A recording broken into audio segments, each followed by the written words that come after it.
The Ebb-Tide by Robert Louis Stevenson and Lloyd Osborne. Chapter 2. Morning on the Beach. The Three Letters. The clouds were all fled, the beauty of the tropic day was spread upon Papeete, and the wall of breaking seas upon the reef, and the palms upon the islet already trembled in the heat. A French man-of-war was going out, homeward bound. She lay in the middle distance of the port, an ant-heap for activity.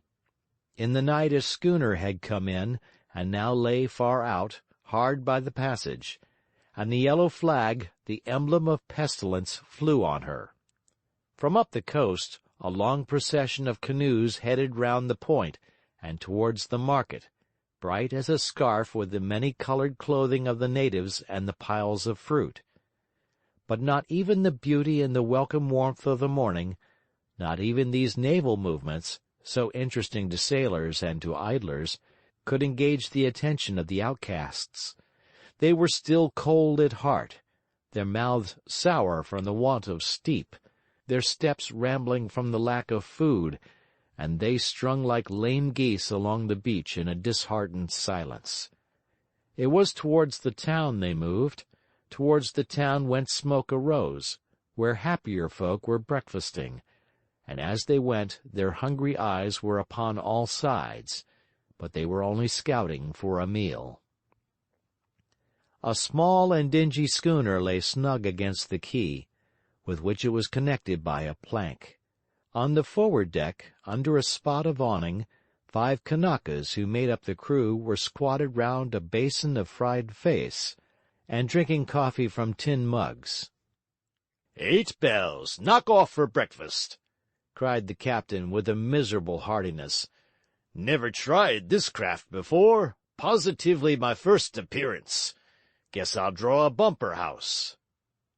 He came close up to where the plank rested on the grassy quay, turned his back upon the schooner, and began to whistle that lively air, "The Irish Washerwoman." It caught the ears of the Kanaka seamen like a preconcerted signal. With one accord they looked up from their meal and crowded to the ship's side, fay in hand and munching as they looked. Even as a poor brown Pyrenean bear dances in the streets of English towns under its master's baton, even so, but with how much more of spirit and precision, the captain footed it in time to his own whistling, and his long morning shadow capered beyond him on the grass. The Kanakas smiled on the performance. Herrick looked on heavy-eyed, hunger for the moment conquering all sense of shame, and a little farther off, but still hard by, the clerk was torn by the 7 devils of the influenza. The captain stopped suddenly, appeared to perceive his audience for the first time, and represented the part of a man surprised in his private hour of pleasure. "Hello," said he. The Kanakas clapped hands and called upon him to go on. "No, sir," said the captain. "No eat, no dance. Savvy?" "Poor old man," returned one of the crew. "Him no eat?" "Lord, no," said the captain. "Like 'em too much eat. No got." "All right, me got," said the sailor. "You tom here, plenty toffee, plenty fay. Nother man, him tom too."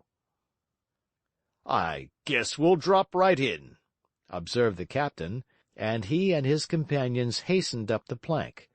They were welcomed on board with a shaking of hands. Place was made for them about the basin. A sticky demijohn of molasses was added to the feast in honor of company, and an accordion brought from the forecastle and significantly laid by the performer's side. "Ariata," said he lightly, touching the instrument as he spoke, and he fell to on a long savory fay, made an end of it, raised his mug of coffee, and nodded across at the spokesman of the crew. "Here's your health, old man. You're a credit to the South Pacific," said he. With the unsightly greed of hounds, they glutted themselves with the hot food and coffee, and even the clerk revived and the color deepened in his eyes. The kettle was drained, the basin cleaned. Their entertainers, who had waited on their wants throughout with the pleased hospitality of Polynesians, made haste to bring forward a dessert of island tobacco and rolls of pandanus leaf to serve as paper, and presently all sat about the dishes puffing like Indian sachems. "When a man has breakfast every day, he don't know what it is," observed the clerk. "The next point is dinner," said Herrick, and then with a passionate utterance, "I wish to God I was a Kanaka." "There's one thing sure," said the captain. "I'm about desperate. I'd rather hang than rot here much longer." And with the word he took the accordion and struck up "Home, Sweet Home." "Oh, drop that!" cried Herrick. "I can't stand that." "No more can I," said the captain. "I've got to play something, though. Got to pay the shot, my son." And he struck up John Brown's Body in a fine, sweet baritone. Dandy Jim of Carolina came next. Roarin' the Bold, Swing Low, Sweet Chariot, and The Beautiful Land followed. The captain was paying his shot with usury, as he had done many a time before. Many a meal had he bought with the same currency from the melodious-minded natives, always, as now, to their delight. He was in the middle of $15 in the inside pocket, singing with dogged energy, for the task went sore against the grain, when a sensation was suddenly to be observed among the crew. "Tapina Tom Harimai," said the spokesman, pointing. And the three beachcombers, following his indication, saw the figure of a man in pyjama trousers and a white jumper approaching briskly from the town. "Captain Tom is coming." "That's Tapina Tom, is it?" said the captain, pausing in his music. "I don't seem to place the brute." "We'd better cut," said the clerk. "He's no good." "Well," said the musician deliberately, "one can't mostly generally always tell. I'll try it on, I guess. Music has charms to soothe the savage Tapina, boys. We might strike it rich. It might amount to iced punch in the cabin." "Iced punch? Oh, my," said the clerk. "Give him something hot, Captain. Way down the Swanee River. Try that." "No, sir. Looks Scotch," said the captain, and he struck for his life into Auld Lang Syne. Captain Tom continued to approach with the same businesslike alacrity. No change was to be perceived in his bearded face as he came swinging up the plank. He did not even turn his eyes on the performer. "We twa hae paidled in the burn frae morning tide till dine," went the song. Captain Tom had a parcel under his arm, which he laid on the house roof, and then turning suddenly to the strangers, "Here, you!" he bellowed. "Be off out of that!" The clerk and Herrick stood not on the order of their going, but fled incontinently by the plank. The performer, on the other hand, flung down the instrument and rose to his full height slowly. "What's that you say?" he said. "I've half a mind to give you a lesson in civility." "You set up any more of your gab to me," returned the Scotsman, "and I'll show you the wrong side of a jail. I've heard tell of the three of you. You're not long for here, I can tell you that. The government has their eyes upon you. They make short work of damned beachcombers, I'll say that for the French." "You wait till I catch you off your ship," cried the captain.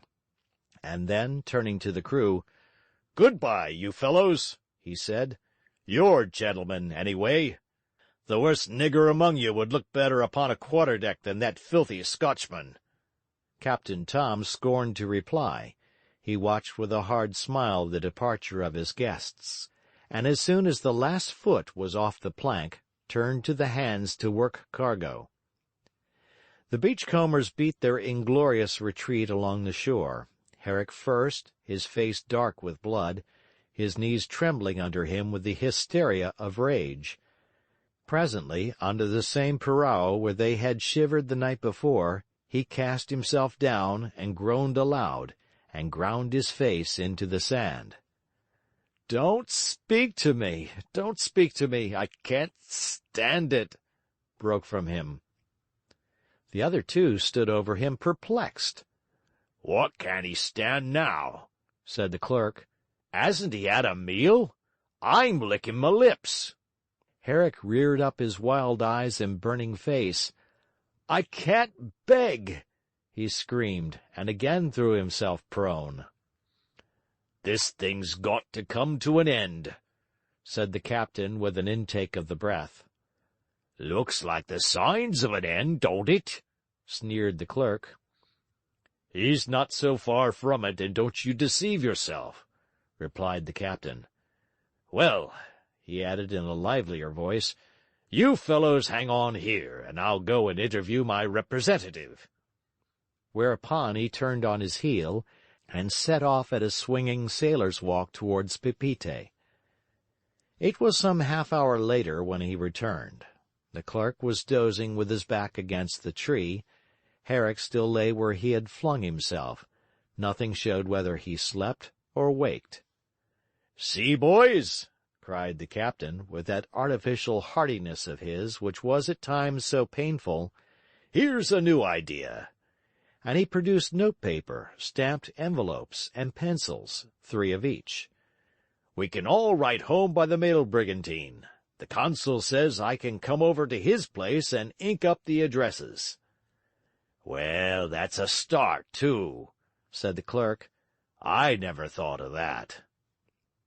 "It was that yarning last night about going home that put me up to it," said the captain. "Well, hand over," said the clerk. "I'll have a shy." And he retired a little distance to the shade of a canoe. The others remained under the purao. Now they would write a word or two, now scribble it out, now they would sit biting at the pencil end and staring seaward. Now their eyes would rest on the clerk, where he sat propped on the canoe, leering and coughing, his pencil racing glibly on the paper. "I can't do it," said Herrick suddenly. "I haven't got the heart." "See here," said the captain, speaking with unwonted gravity. "It may be hard to write, and to write lies at that, and God knows it is. But it's the square thing. It don't cost anything to say you're well and happy, and sorry you can't make a remittance this mail, and if you don't, I'll tell you what I think it is. I think it's about the high-water mark of being a brute beast." "It's easy to talk," said Herrick. "You don't seem to have written much yourself, I notice." "What do you bring me in for?" broke from the captain. His voice was indeed scarce raised above a whisper, but emotion clanged in it. "What do you know about me? If you had commanded the finest bark that ever sailed from Portland, if you had been drunk in your berth when she struck the breakers in 14 Island Group, and hadn't had the wit to stay there and drown, but come on deck and given drunken orders, and lost 6 lives, I could understand your talking then. There, he said more quietly. That's my yarn, and now you know it. It's a pretty one for the father of a family. 5 men and a woman murdered.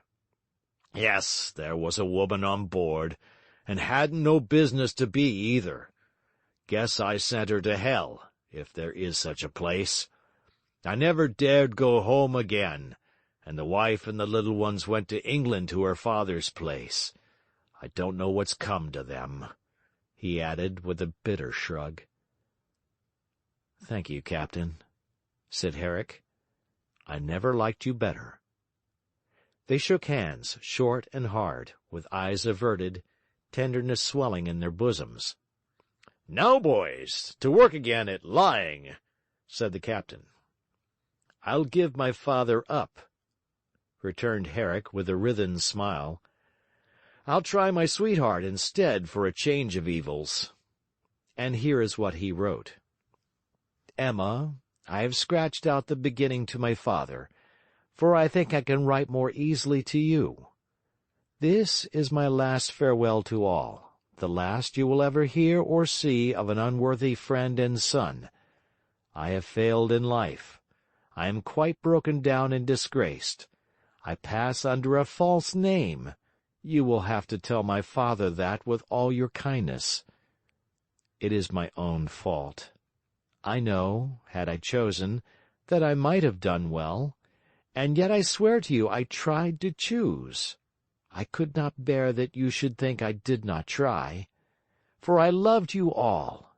You must never doubt me in that, you least of all. I have always unceasingly loved, but what was my love worth? And what was I worth? I had not the manhood of a common clerk. I could not work to earn you. I have lost you now, and for your sake I could be glad of it. When you first came to my father's house, do you remember those days? I want you to.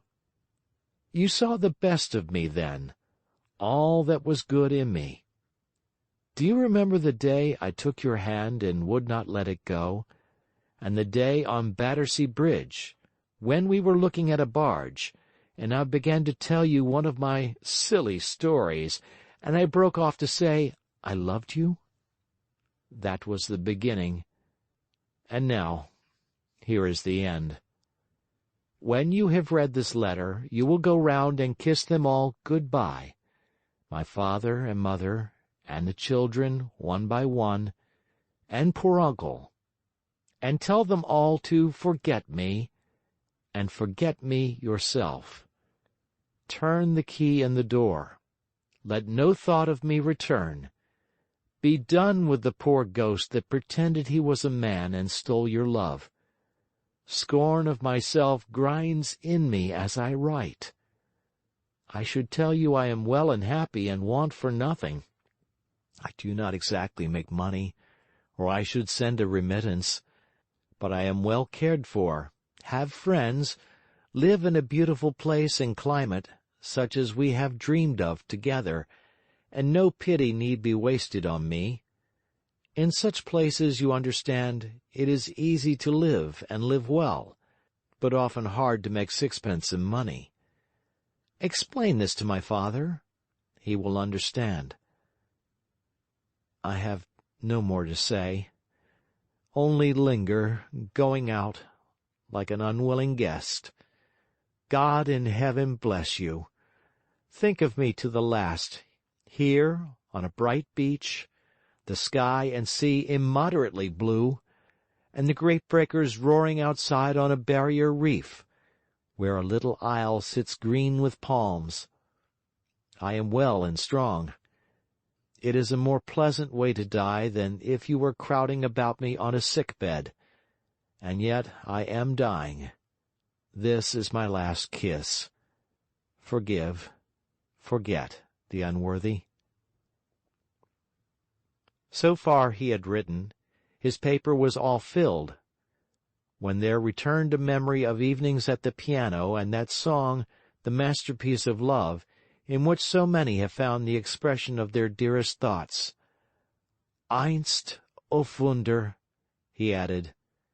More was not required. He knew that in his love's heart the context would spring up, escorted with fair images and harmony, of how all through life her name should tremble in his ears, her name be everywhere repeated in the sounds of nature, and when death came, and he lay dissolved, her memory lingered and thrilled among his elements.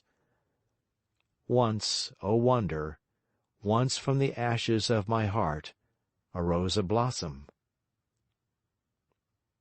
Herrick and the captain finished their letters about the same time. Each was breathing deep, and their eyes met and were averted as they closed the envelopes. "Sorry I write so big," said the captain gruffly. "Came all of a rush when it did come." "Same here," said Herrick. "I could have done with a ream when I got started, but it's long enough for all the good I had to say." They were still at the addresses when the clerk strolled up, smirking and twirling his envelope, like a man well pleased. He looked over Herrick's shoulder. "Hello," he said. "You ain't writing home." "I am, though," said Herrick. "She lives with my father. Oh, I see what you mean," he added. "My real name is Herrick, no more Hay. They have both used the same alias. No more Hay than yours, I dare say." "Clean bowled in the middle stump," laughed the clerk. "My name's 'Ush, if you want to know. Everybody has a false name in the Pacific. Lay you 5-3 the captain has." "So I have too," replied the captain, "and I've never told my own since the day I tore the title page out of my Bowditch and flung the damned thing into the sea. But I'll tell it to you, boys. John Davis is my name. I'm Davis of the Sea Ranger." "Deuce you are," said Hush. "And what was she, a pirate or a slaver?" "She was the fastest bark out of Portland, Maine," replied the captain, "and for the way I lost her, I might as well have bored a hole in her side with an auger." "Oh, you lost her, did you?" said the clerk. "Hope she was insured." No answer being returned to this sally, Hush, still brimming over with vanity and conversation, struck into another subject. "I've a good mind to read you my letter," said he. "I've a good fist with a pen when I choose, and this is a prime lark. She was a barmaid I ran across in Northampton.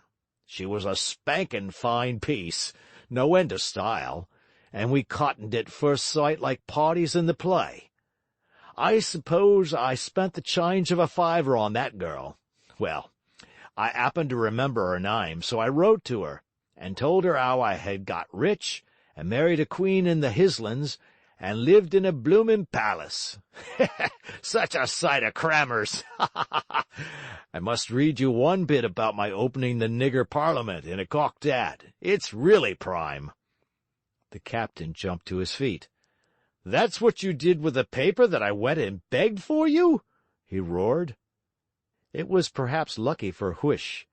It was surely in the end unfortunate for all, that he was seized just then by one of his prostrating accesses of cough.